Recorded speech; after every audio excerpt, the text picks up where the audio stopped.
The angels of death are in themselves perfect men. The loss of a loved one is very bitter, and it would seem as if the angels of death were too cruel, but they really are not, even though it may seem incredible. The angels of death work in accordance with the law, with supreme wisdom and a lot of love and charity. We can understand this clearly when we identify with them in the molecular world and in the electronic world. The angels of life give the human being a vital body so that he can live. The angels of death take the life of human beings. They do this by cutting the silver cord.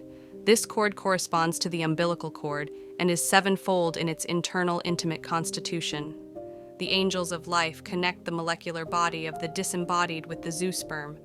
Thus, they once again have a new body. Really, the silver cord is the thread of life that the angels of death break in their day and in their hour, in accordance with the law of destiny. This wonderful thread belongs to the higher dimensions of space and can only be seen with the spatial sense.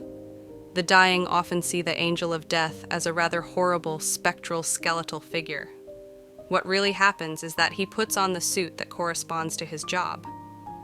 Outside of their work, the appearance of the angels of death is that of beautiful children, sublime maidens, venerable teachers, etc., etc.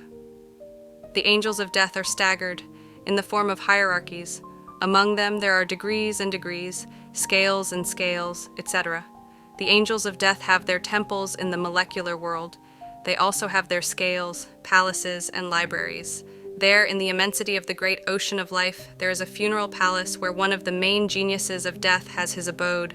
His face is like that of an ineffable maiden, and his body like that of a terrible man. This wonderful being uses a totally androgynous electronic body. This being is a divine androgyne. Under his direction, thousands of angels of death work. In his library, there are thousands of molecular volumes where the names and karmic data of all those who must die are written, each one on his or her own day and time, in accordance with the law of destiny. The science of death is terribly divine.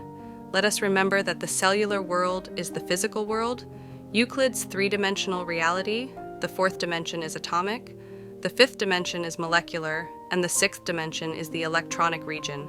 Two things go to the grave. The first is the physical body. The second is the human personality. The latter is formed during the first 7 years of childhood and is strengthened by experiences. Sometimes the personality wanders through the cemetery. Other times she leaves her grave when her mourners visit her and bring her flowers. But little by little, the personality is disintegrating. The personality is energetic and atomic. Personality is perishable. There is no tomorrow for the personality of the deceased. It is mortal. Personality is not reincarnated. The personality is the daughter of his time and dies in his time. That which continues is the essence, the ghost of the dead. Let us remember that the vital body floats near the grave and slowly disintegrates as the corpse disintegrates. Only the corpse and the personality of the deceased enter the tomb. Time is round, and the life of the human personality is a closed curve. The life of the human personality develops in its time, is born in its time, and dies in its time. It can never exist beyond its time. Just as lightning can tear a tree to pieces, so the ray of death, flowing through the human organism, inevitably destroys it. The death ray reduces the so-called man to a simple molecular quintessence. It is a current of such high voltage that it inevitably destroys the organism when it circulates through it. This ray connects death with conception. The two extremes touch when the essence is released from the old body under the terrible impact of the death ray.